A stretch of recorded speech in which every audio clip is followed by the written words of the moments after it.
December in Seattle has a way of making you feel smaller than whatever you are about to face. Not because of the cold, but because of that heavy gray sky pressing down like a thick blanket. But that evening, even with the gloom hanging over the city, the streets still glowed in front of the Grand Hotel hosting the Veterans Fundraising Gala. I stepped out of the car in a long black gown, simple and elegant, the kind that let me blend in without inviting attention. I was 38, no longer the young woman just breaking into the field, but not nearly old enough to be treated like the outdated relic a few people at the company had begun to imply. I had been at Bright Forge Logistics for 11 years, yet this was only the third time I had been invited to an event of this level. And the truth was, the invitation did not come from my own company. It came from North Axis Defense, the biggest defense contractor we worked with. They wanted to acknowledge my contributions to their supply chain over the years. That alone was enough to irritate someone at Bright Forge, especially Ethan Cole. I spotted him the moment I walked into the lobby. He stood with a group laughing loudly, his wineglass catching the warm chandelier light. In that perfectly tailored suit, hair slicked back like a motivational speaker, Ethan looked more like he had stepped off a TED Talk stage than from an operations office. His ambition to snatch the COO seat was practically written across his face. He gave me a single, sharp glance. No smile, no nod, not even the basic courtesy of acknowledging another human being. It was not rudeness, it was intentional. For the past 2 months, he had made it painfully clear that his mission was to erase me quietly from Bright Forge. My system access suddenly locked. Meetings disappeared from my calendar. Reports I had led for years were handed to younger employees, followed by HR gently reminding me that we were streamlining. Ethan did not like people like me, people who did not need showmanship to get things done. But tonight, I was not there for him. I was there because of a promise to Mason Rourke, the CEO of North Axis Defense, a man who never made me feel invisible in a world built to pretend people like me did not matter. He was standing near the stage when I approached, a man in his 60s, posture so straight you would think he had never fully left the military. The lights glinted off his gray tuxedo, giving him a kind of carved from iron presence. When he saw me, he offered a small, genuine smile. Madison, thank you for coming. I know you are always busy. I smiled back. Thank you for inviting me, General. He chuckled, tilting his head. Here, I am just Mason. We are not racing deadlines on a ship deck anymore. He reminded me of our first collaboration back in 2016, when I was barely 30 and tasked with redrawing an entire transport route during a snowstorm with only 4 hours to save a deployment schedule. He had called me himself and said one sentence, I am counting on you. I had not failed him, and he had never forgotten. We took our seats. Soft music drifted through the room, crystal chandeliers scattering tiny sparks of light across the white tablecloths. I had just cut into my first piece of meat when, out of habit, my eyes swept across the room and found Ethan still performing center stage among a circle of young directors. Every time I glanced his way, he immediately turned, as if acknowledging my existence would threaten his agenda. The night moved along like any other gala until my phone buzzed. I always set it to silent around clients, but this vibration was long, insistent, almost like a warning. I opened my purse, steadied my breath, and lifted the screen. A message from Ethan. Pack your things on Monday. We are restructuring. Your role is no longer required. No greeting, no signature, no explanation, just a command. I stared at it for 2 seconds. I did not feel shock, just confirmation. A small ache, yes, but not enough to knock me off balance. After 11 years, I thought I deserved more than a sentence that short. I tilted the screen toward Rourke. He was lifting his water glass, but his hand froze halfway. He read it once, then again. His expression shifted in the way someone shifts when they see a radar alert blinking red. He actually sent this to you, did he? His voice was so low that only I could hear. I nodded. He set the glass down gently, no sound at all, but the air around us changed. It was as if the music had cut off, even though the band kept playing. If this is real, Madison, they just crossed a line no one is ever allowed to cross. And that was the moment I knew. A message Ethan thought was nothing. just another quiet elimination, had opened a door he did not realize led straight into a drop he would not survive. And it was also the moment I felt, with absolute clarity, that my story was about to break in a completely different direction. I sat there, in the middle of that glittering gala, looking at that blunt termination message and knowing nothing from here would be the same. And if you are listening to me tell this now, I want to ask you something. Where are you hearing this from? Seattle, Texas, or somewhere even farther? Drop a comment and let me know who this journey is reaching. And if you like stories where silence carries its own kind of power, do not forget to follow so you do not miss what comes next. When I left the gala that night, I drove through Seattle's rain slicked streets, listening to the wipers cut across the thin mist on the windshield.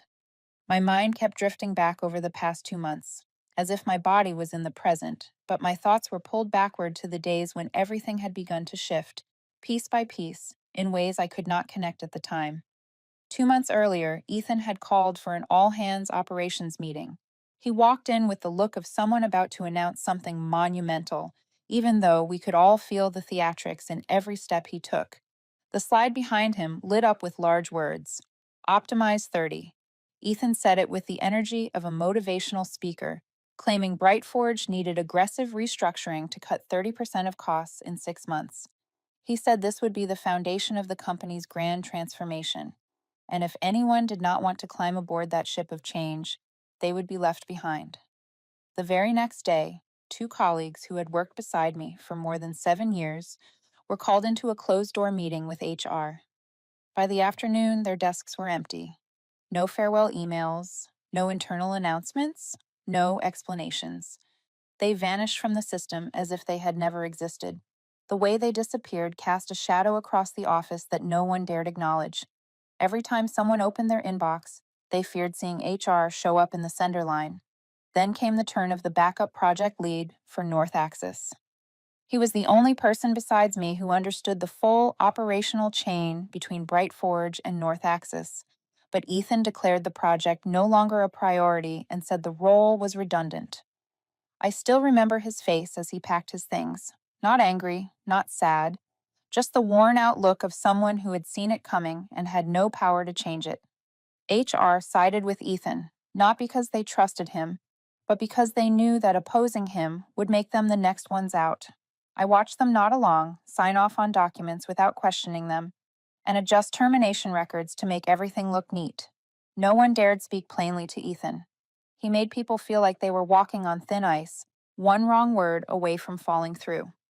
By the end of the first month, I started noticing strange signs.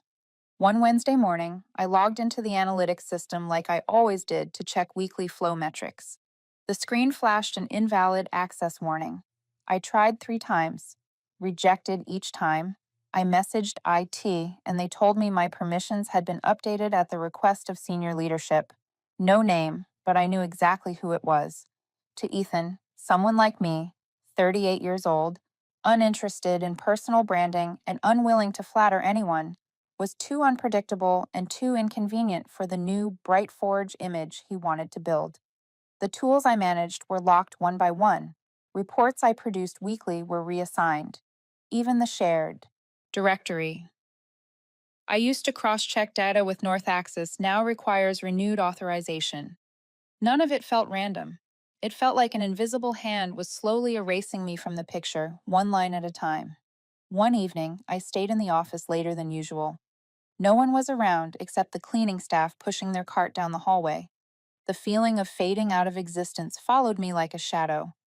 I opened my personal laptop, where I still kept a few important files for analysis. In an old folder, I found the 2013 contract between Brightforge and North Axis that I had saved years ago for reference. I had not thought about it in so long. The contract was thick, full of clauses that were mostly outside my daily responsibilities. I did not know why I opened it that night. Maybe instinct? Maybe the sense that I was standing in front of a door I could not yet see clearly. I scrolled down to the appendices and stopped when I saw the words Continuity Asset Clause, a clause almost no one mentioned. It required that certain key personnel be continuously maintained to ensure security for federal level operations. I read through the list of names and saw mine printed clearly. Below it were the signatures of 3 senior leaders from that time. They had designated me as irreplaceable for the North Axis operational route for a very simple reason. I was the only one who understood the entire flow structure, the choke points, and the emergency fallback pathways. I leaned back in my chair, feeling as if someone had turned on the lights in a dark room. I knew immediately that Ethan had no idea this clause existed. He was so focused on polishing cost reports and building his own image that he had never bothered to read the old contracts. To him, anything that predated his era was irrelevant history. Quietly, I backed up the entire contract, created a PDF, sent it to a secure inbox, and saved another copy on an external drive. No one knew I did this. I told no one. Not because I was afraid, but because I understood the game was far bigger than Ethan realized.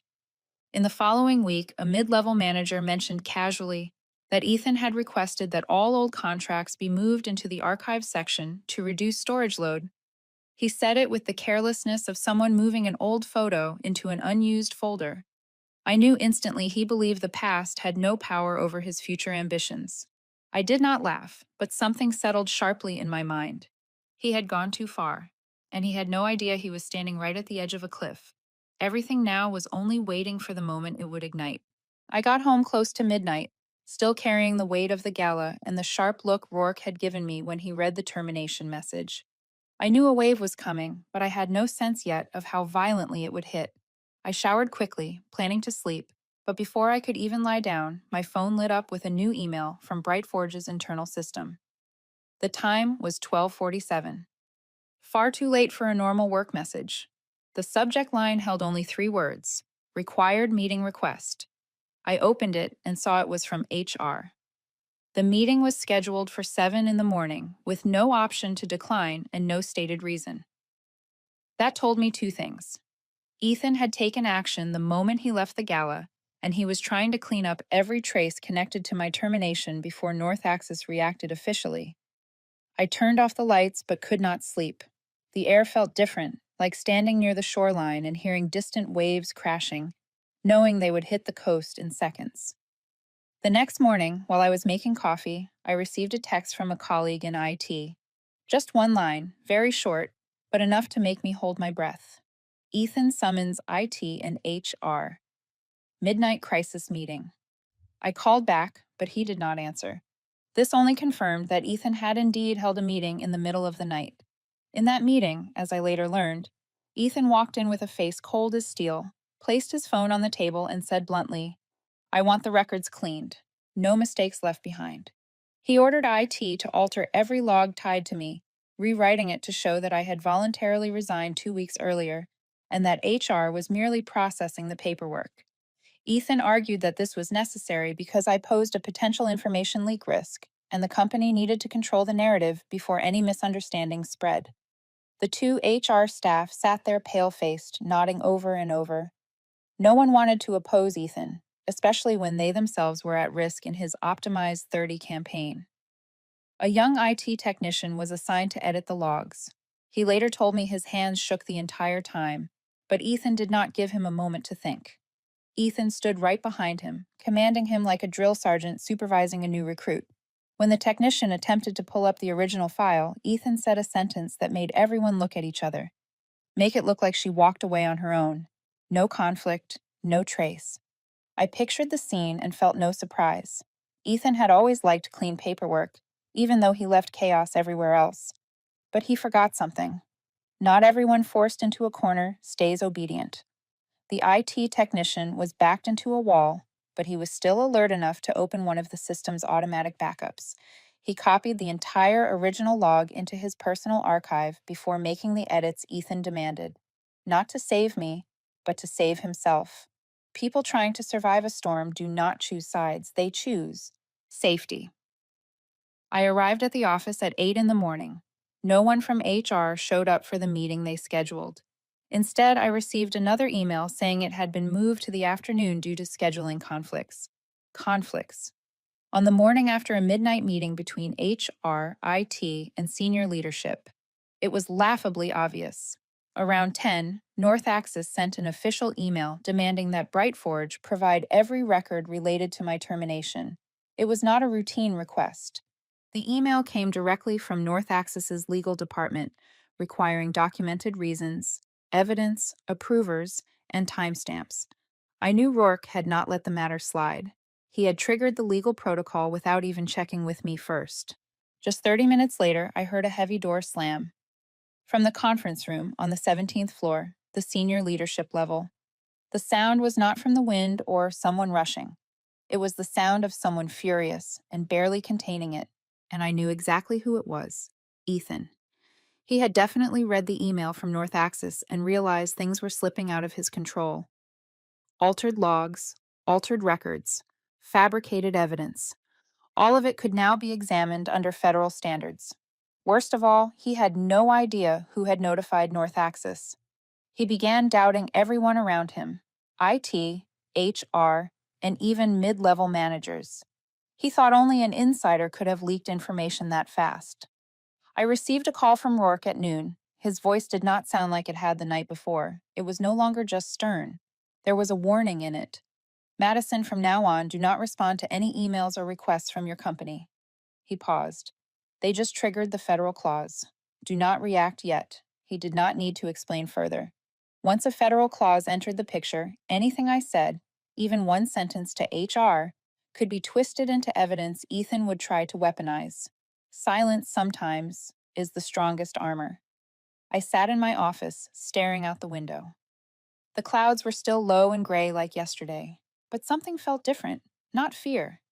More like the awareness that I was stepping into deeper water where even small waves could rise into a storm in an instant. And I could hear that storm coming. I have always believed that some storms do not come from nature, but from the ambition of a single person. And the next morning, when I walked into Bright Forge, I knew Ethan had started brewing a storm of his own. Through the clear glass wall of the 17th floor conference room, I saw senior leadership gathered inside, their faces pulled tight like stretched wires. Ethan stood at the head of the table, hands pressed against the wood, wearing the expression of a commander who had just discovered betrayal within his ranks. A manager walking by whispered, "Ethan is in a crisis meeting. He told them you have been planning to leave for a long time." I did not react, not surprised. It was a classic tactic of people who rewrite the truth before anyone gets the chance to contradict it. They do not wait for the truth, they manufacture it. Inside the room, Ethan's voice drifted out, low but sharp, as if he wanted the entire floor to hear. Madison indicated her intention to leave last month. I informed HR, and this is the confirmation email. He raised a message on the screen, something I had never written. A fully formed email, written in a style that mimicked mine perfectly.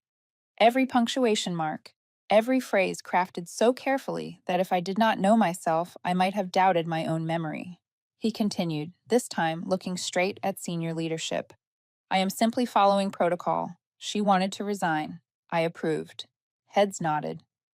They did not truly believe I wanted to leave. They simply believed in Optimized 30, the financial miracle Ethan had been glorifying. Standing with Ethan meant standing with the beautiful numbers he promised. And HR. They were in survival mode. One of them opened a laptop, scrambling to adjust my personnel file to match Ethan's fabricated story. With every click, another piece of truth snapped. But I saw the panic in their hands. They were not protecting Ethan. They were protecting themselves. Yet amid that murky spiral, one expression caught my eye. The Vice President of Finance, Ethan's strongest supporter during the Optimized 30 push. He looked from the fake email to Ethan, confusion growing in his eyes.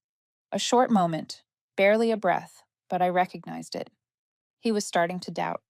Forgeries can fool outsiders. They cannot fool someone who has worked with me for 10 years. What happened next unfolded faster than I expected. An hour after the meeting, I received a message from HR. Report to the 17th floor immediately. Private meeting. Mandatory. The room was smaller than the board conference room, but the atmosphere was heavier. 3 people sat across from me. Between us was a thick folder in a dark blue cover, placed neatly like a trap. Ethan leaned against the wall, arms crossed, wearing the look of a man who believed he had already won. One of the HR staff pushed the folder toward me. This is the voluntary resignation agreement. You just need to sign. The company will guarantee 3 months of compensation and everything will end smoothly, preserving dignity for both sides. Every word was selected to sound reasonable, but I heard the slight tremor in their voices. Ethan, however, remained still, watching me like I was his final chess piece, ready to fall. I flipped through the pages. The language was polished, legally flawless. They were trying to paint gold over a pair of handcuffs. I asked quietly, "And if I refuse?" Ethan answered for them. "Then the record will show the truth, that you intended to resign earlier, and that will not be favorable when you look for your next role." I almost laughed. Not because of the threat, but because of the blind confidence in his eyes. A man who believes too deeply in his own fiction never realizes he is standing on the edge of a cliff. As I prepared to hand the folder back, my phone vibrated in my bag. A message from an unknown number. "Do not sign." He is desperate now. Just 7 words, but my heartbeat slowed. I did not know who sent it, but the tone told me enough. Someone who had been in that late night meeting. Someone who had witnessed Ethan unravel. I set the folder down. "I will not sign." A thick silence filled the room. The HR representative blinked wide-eyed. The second pressed her lips together. The third stared at the table. Only Ethan kept his arms crossed, but I saw the muscle in his jaw twitch. I opened my bag and placed a document on the table, a file I had kept safe for years. I turned it to the precise page and rotated it so they could all read. Continuity Asset Clause. From the 2013 contract between Brightforge and North Axis. My name is printed clearly among the personnel required to be maintained continuously. The Vice President of Finance walked past the glass at that moment. He paused, eyes landing on the open page, then turned sharply toward Ethan with a different look. Colder, sharper, suspicious. No one in the room could speak. One HR employee put on her glasses and bent down to read, hands shaking so badly she had to steady them twice. Another asked, stammering, "Is this the original?" I nodded. Ethan did not look at the contract. He looked at me, with the eyes of a man who had just realized he had kicked a landmine but did not know whether it had already detonated. I said nothing more. I did not need to. Silence was enough to drop the entire room into a void. And I knew in that moment, as they read that clause, the battle had shifted, not because I struck back, but because the truth had entered the room. The atmosphere at Brightforge changed in a single night. The next morning, when I walked into the office, I felt the shift immediately, like someone had thrown open every window during a storm. HR teams, huddled in small clusters along the hallway, whispering urgently. Their faces were tight with worry. Every time I walked by, they went silent. Not because they feared me. They feared being anywhere near anything connected to me. I only understood where the storm began when a new internal announcement flashed across the system. North Axis Defense had sent an official notice to all of Brightforge, demanding an immediate explanation for the termination of a personnel covered under the Federal Continuity Asset Clause. The email stated the company showed signs of a serious breach of a federal-level contract, listing an estimated damage of $38 million. No explanation attached, no softened language, just one cold line at the end. "We are initiating a full legal review." The 17th floor collapsed into organized chaos. Everyone knew 38 million was not an exaggerated figure. If North Axis wrote it, it was the lowest estimate. And that was only the immediate damage. Federal penalties for disrupting a military supply chain, long-term contract losses, and trust reevaluations. All of it could multiply rapidly. The board of directors immediately called an emergency meeting. I saw their faces when I walked past the conference room, pale as if they had just witnessed an accident.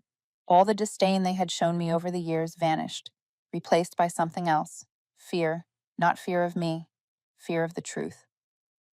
An hour later, the internal system announced that the CFO had called Mason Rourke.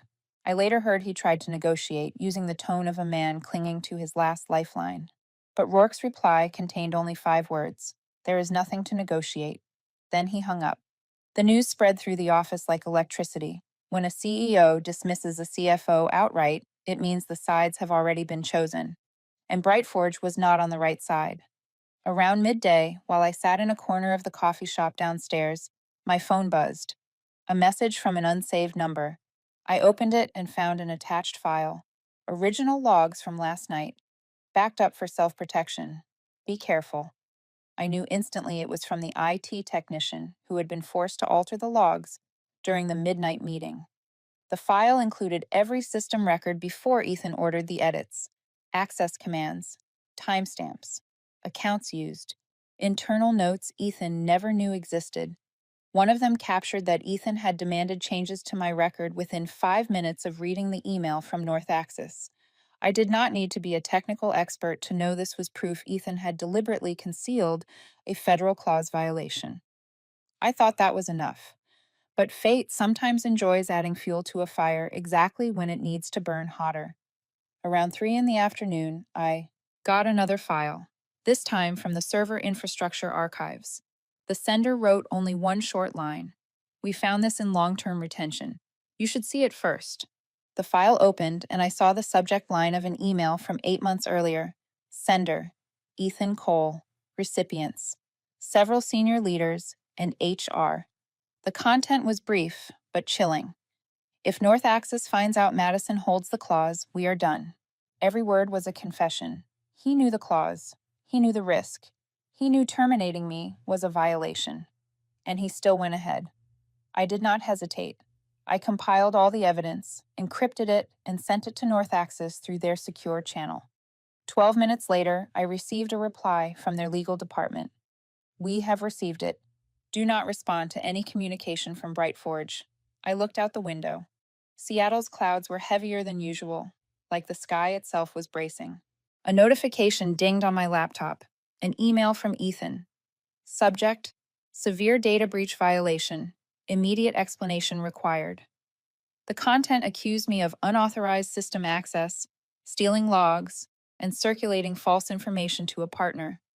Every sentence was wrapped in heavy legal phrasing, trying to paint me as a saboteur acting out of spite. Anyone else might have been frightened. But I had seen his original email. I had heard Rourke's voice the night of the gala. I knew exactly how desperate Ethan was. Before I finished reading, another email appeared, sent to all Brightforge senior leadership, from North Axis Legal. The message contained only one paragraph. Attached is verified evidence that an employee of your company, specifically Mr. Ethan Cole, instructed the alteration of system logs to conceal actions violating federal contract clauses. Documentation includes timestamps, server origins, operation trace codes, and an internal email recovered by long-term retention systems. We recommend suspending Mr. Cole's system access immediately pending a full investigation. No embellishment, no hesitation. I saw the email and immediately heard chaos erupt from the leadership floor. Chairs scraping, doors slamming, voices shouting, someone yelling, "Cut his access, now." I rose from my seat, grabbed my coat. I did not want to stay and witness the collapse. But when I stepped out of the elevator, the doors opened, and there he was at the end of the hallway. Ethan. His steps are fast, his face flushed, with a mix of rage and panic. When his eyes met mine, I saw something he had never shown before: fear of losing everything. But the most important part was this: he still was not ready to surrender. His eyes told me he would struggle until the last moment. And I, for the first time in months, felt completely calm, because this battle had stopped being his a long time ago. I knew the situation had slipped far beyond Brightforge's control the next morning when I turned on the radio while making coffee. The announcer calmly read the headline: Brightforge Logistics is under suspicion of violating federal obligations in its supply cooperation with North Axis Defense. An 80-second segment, but the weight of it made the entire city feel like it paused. A company handling military supply chains being accused of a federal breach was not something anyone could hide. Before noon, 3 major newspapers had already released investigative pieces. None mentioned my name, of course. They referred only to key personnel terminated unlawfully. But everyone inside Brightforge knew exactly who that was. Brightforge's stock began slipping at 11 and went into freefall by 1 in the afternoon. Watching the board show a drop of more than 12% in 6 hours, I knew it was only the beginning. When the nation's defense chain is disrupted, investors do not wait to see how the company will cope. They run. Inside Brightforge, the chaos was no longer masked by polite professionalism. HR, the group that had once stood still under Ethan's commands, had now become the first target of internal investigation. I heard the HR director, the same one who always smiled and recited corporate lines about process, had been pulled into questioning early that morning. A former HR colleague sent me a short text. She admitted it. Ethan forced her to alter your records, said if she did not, HR would be the first department optimized. I did not feel satisfaction, only exhaustion. The truth is rarely comforting. It peels away every layer of falsehood and leaves the wounds exposed. The CFO, who had backed Ethan all the way through Optimize 30, was not spared either. The board demanded to know why his entire cost-cutting initiative had no legal review. I did not need to hear his excuses to know them. Ethan presented beautiful numbers, rapid profit gains, and everything looked reasonable. But reasonable is not a legal term. And what the company was facing now had nothing to do with accounting. The board met the entire day, and when the door finally opened, the members walked out looking like they had crossed a battlefield. Half wanted to halt all government contracts to avoid sinking deeper. The other half wanted to hold position, honor investor commitments, and avoid letting North Axis embarrass them publicly. Voices from inside the room were loud enough that I heard them from the elevator lobby. The building was no longer an office, it was a battleground. And Ethan was standing at the very center of the storm. At 3 in the afternoon, I received a message from a former security guard who used to chat with me every Monday morning. They just disabled Ethan's access card. 10 minutes later, as I stood in the lobby, I saw something I never expected to witness so soon. Ethan was being escorted out of the 17th floor elevator by 2 security officers. He did not fight, he did not shout, but his face said everything. His entire shell of confidence cracked in an instant. He tried calling someone on his phone, but the call did not connect. I assumed the company had cut his internal line as well. Every pair of eyes in the lobby turned toward him. No one spoke. No one knew whether to pity him or fear him. The man who once wanted to restructure the company without mercy was now being consumed by the very machine he built. As he walked past me, only a few yards away, our eyes met. I saw something I had not expected, a swirl of panic, confusion, and the worst of all, hope. He was still hoping he could escape. I looked away, but barely 3 minutes passed before my phone buzzed. Unknown number. I answered. Madison. His voice slipped through, tight with panic. Can we talk? This is going too far. You and I both know you never wanted it to become like this. I sat down in one of the lobby's leather chairs, listening to his breathing on the other end. The breathing of a man realizing he no longer controlled what he thought he owned. He continued. If you tell them this is a misunderstanding, if you just say you do not want North Axis pushing this, everything can be pulled back. I will correct the records. I will make sure you get full compensation. I closed my eyes for a moment, not to think, to steady myself against the desperation in his voice. Ethan, I said quietly, with no anger at all, I am no longer responsible for covering your mistakes. From here on, your problems are yours. There was such a long silence that I thought he had dropped the call. Then he exhaled sharply, like someone losing their footing at the edge of a cliff. You do not understand, he said. I cannot let them think I broke a federal clause. I have to fix this. We can fix this. I just need your help. I cut him off. No, Ethan, you chose this path long before you sent that message on Gala night, and I am not walking it with you. I heard something fall on his end. Maybe he dropped the phone, maybe a glass on his desk, or maybe the last illusion he had was finally shattering. I hung up before he could say anything else. As I stood, the air in the building still felt stretched thin like a tightened wire. But for the first time in weeks, I no longer felt pulled into the storm. I was simply watching it happen. And I knew, with everything still ahead, this was only the beginning of a collapse no one at Brightforge could stop. In the days after Ethan was escorted out of the building, I felt as if the entire machine I had been turning for more than a decade suddenly stopped. No more 7 a.m. emergency calls. No more surprise meetings stretching into the night. No more heavy emails about metrics and operational risk. I suddenly had long, empty stretches of time with no idea how to fill them. In those first days, I went back to the small things I had abandoned because of work. I woke up early, not to rush into the office, but to turn on the oven and bake my first batch of cinnamon cookies in years. I replanted the rosemary pots on my porch, the ones that had dried out over the summer because I had been too busy to water them. They were not therapy, they were not avoiding. They were just things I once loved before work became the center of my life. In the evenings, I read instead of checking performance dashboards. The strangest part was realizing I could sit still for 10 minutes without feeling guilty. For years, every quiet moment made me feel like I was forgetting something important. That feeling vanished, like background noise muted after so long I forgot it existed. But the calm did not last. Messages began coming in from former coworkers. Some apologized for staying silent when my system access was cut. Some said they always expected Ethan to do something reckless. A few simply wrote that they missed the way I ran Monday meetings, how I always made sure everyone had a moment to speak, even if it was only one sentence. One message made me read it 3 times. Someone from the analytics team wrote, "I am sorry for not standing with you.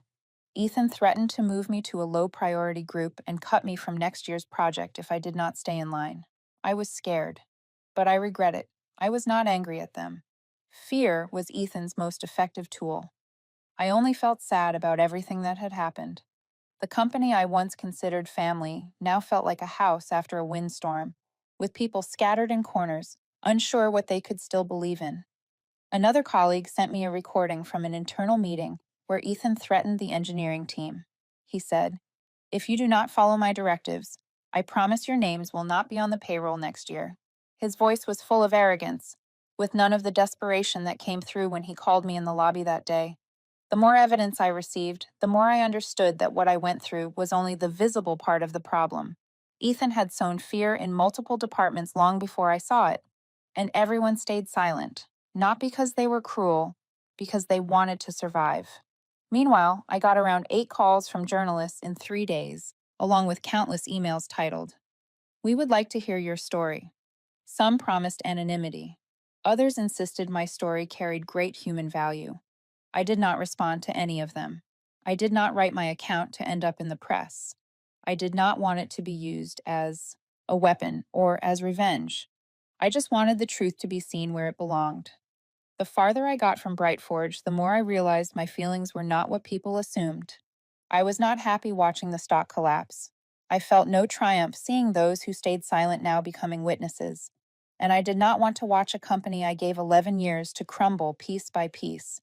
But I also knew one thing clearly. I did not cause any of it. I did not push Brightforge off the cliff. Ethan did. And the board let him. Some nights I sat alone in my living room, watching the city lights reflect through the window. A part of me wondered if I could have done something to stop this, but the rest of me knew this was the outcome of a long chain of choices made by people with far more power than I ever had. One night while I was reading, my phone buzzed. A message from the number whose brevity I had come to recognize. Rourke. I opened it. "We need to talk. It is time for you to decide your next step." I sat quietly for a moment. A short message, but without urgency. It felt like a gentle knock on a door that had been closed for a long time, not demanding, but impossible to ignore. I set the phone down on the coffee table and looked out into the dark window. Working with North Axis was not something I ever expected, but moving forward in one form or another was something I knew I could not avoid, because the storm had passed, and this calm would last only until I chose where to go next. I met Rourke on Saturday morning at a small cafe by Green Lake. The surface of the lake was so still that it reflected Seattle's gray sky like a mirror. I arrived a few minutes early, ordered a latte, and sat by the window. The air was cold, but in a gentle way. For the first time in a long while, I did not feel rushed. Rourke walked in exactly on time, the same way he always had during our years working together. He wore a simple leather jacket, his neatly trimmed silver hair catching the soft light. Even without looking directly at him, you could tell he was the kind of man who did not let life push him around.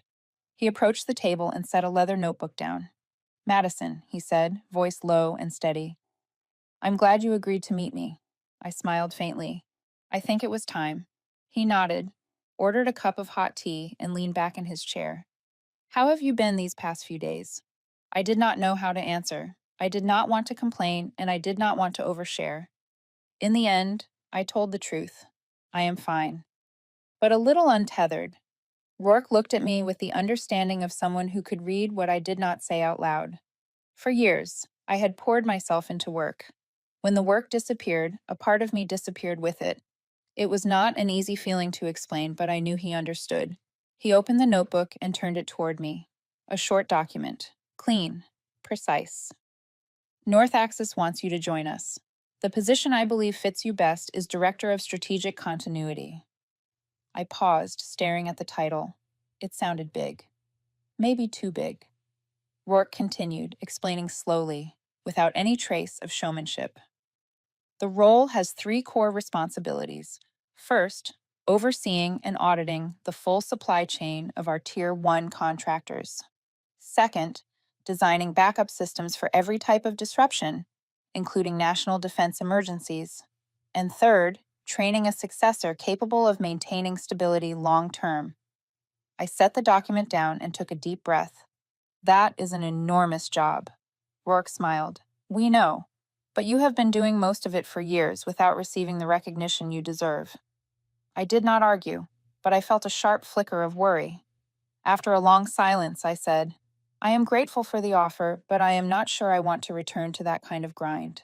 I cannot go through another cycle of being crushed. I cannot live at that intensity again. He looked at me for 3 full seconds before saying a sentence I will remember for the rest of my life. We do not need a hero, Madison. We need someone who does the job right.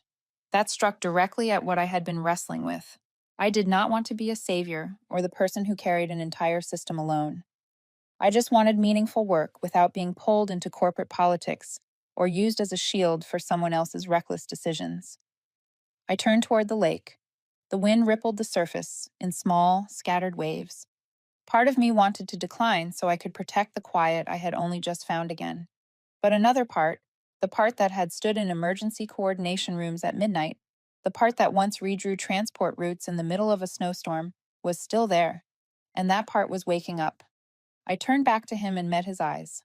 I have 2 conditions. Rourke lifted his eyebrows, waiting. No irritation, no hurry. First, I said, do not use the word legacy in my title. I am not a symbol. I am not the past. I want a role that is clear, not ceremonial. He chuckled softly and nodded immediately. No legacy. Second, I continued, I want to train my successor from day one, not after something goes wrong. I want to build a system that does not depend on one person, including me. This time, he did not smile. He looked at me thoughtfully, then said slowly, that is what sets you apart from everyone who has held this kind of role. They all wanted to prove they were irreplaceable. You want to build someone who can replace you, I asked. So do you agree? He did not answer with words. He opened the notebook, pulled out a pen, and signed the final page of the document right in front of me. No hesitation, no questions, no calls for approval. He signed it as if it had always been the obvious decision. He slid the document toward me. All that is left is your signature.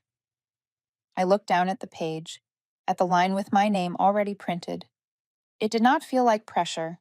It did not feel like fear. It felt like the moment you recognize that your life is opening a new path. A path I never expected, but one I realized I had been preparing for all along. I picked up the pen, and I signed. That morning in Seattle was so clear I had to pause for a few seconds outside the door just to take a long breath. The light chill of early week air slipped past my collar, carrying the faint scent of pine from the trees lining the street. When I finished making my first cup of coffee in my new office, the doorbell rang. A package lay neatly on the doorstep. No logo, no sender name, no markings of any kind. I picked it up, feeling its moderate weight. Not a decorative item, not a thick stack of documents. Inside was a rolled sheet tied with a simple string. I untied it gently and unrolled it across my desk. It was the defense supply chain map of North Axis, printed on reflective specialty paper. Every route, marker, backup path, and connection point was etched in precise, specialized ink. In one corner sat a small, handwritten note. Welcome to the real front line. R. Just 3 lines, but enough to make me stand still for a moment. This was not a souvenir, not a reminder of the storm I had survived. It was a declaration. From this moment on, my role no longer lived inside a conference room or a report or an internal email thread. I now held the blueprint of a system millions of people depended on. I hung the map on the wall behind my desk. Morning light from the window struck the reflective surface, making the routes glow like a living network. I stood there staring, realizing those lines looked like the breath patterns of a giant organism. And now I was the one responsible for keeping it alive. My phone buzzed with a news alert. Brightforge had officially withdrawn from all federal contracting. Not bankrupt, not gone from the market, but no longer the company I had known for 11 years. A private investment group was negotiating a buyout, preparing to change the name, the structure, nearly everything. I felt no joy, but no sadness either. It was simply the ending they had earned. Another notification popped up. LinkedIn. Ethan Cole had resurfaced after 4 weeks of silence. He posted a portrait photo that looked more introspective than usual, presenting himself as an independent systems optimization consultant. No one knew whether he had clients, but most comments below were thinly veiled jokes. He still existed, not as a villain, but as a cautionary tale no one wanted to repeat. I closed the tab and focused on what mattered. My new team. 4 people, all handpicked. A North Axis specialist with 10 years of experience who once considered quitting because of bureaucracy. A data engineer from the aviation sector with razor-sharp analytical instincts. A risk assessment expert known for spotting system failures before the system detected them. And finally, a young employee full of energy, the one who had whispered to me not to sign the so-called voluntary exit agreement in that closed-door meeting at Brightforge. We met for the first time at North Axis Cold Storage Station Number 4, a location I chose on purpose. It was where I had saved a critical shipment 10 years ago. It was also where I first learned that the backbone of supply chain resilience was not in flashy military briefings, but in the quiet hands of people who kept routes from collapsing. When the team gathered around the old metal table, the hum of compressors in the warehouse echoed steadily, reminding all of us that here, there was no room for power struggles or polished speeches. I did not talk about Brightforge. I did not talk about Ethan. I did not talk about retaliation or collapse. I began with the simplest things: trust, doing the right thing when no one is watching, and building a system where no one has to endure what I went through. The room stayed silent in the best way, listening, steady, focused. The cold white lights reflected off the small version of the map I brought with me, casting pale blue streaks across the table. When I stood in front of it, the shapes mirrored on the wall behind me made it look like I was standing inside a web of light. A living web, not power, not prestige, responsibility. When the meeting ended, the team rose with a shared sense of purpose, not because they were pressured, but because they understood we were working for something larger than any single person. I looked at each face and saw the same quiet determination I once carried at their age, but they would not have to make the same sacrifices I did. We stepped out of the cold storage room into the open air. A gentle Seattle breeze brushed past us. The sky was a soft blue, a rare color in this city. I looked up and smiled. Not because I had won, not because someone had lost, not because revenge had been completed, but because something was suddenly unmistakably clear. I once thought their firing me was the end of everything, but it turned out to be only a comma, and after that comma waited for an entire new page. This time, I was the one writing it,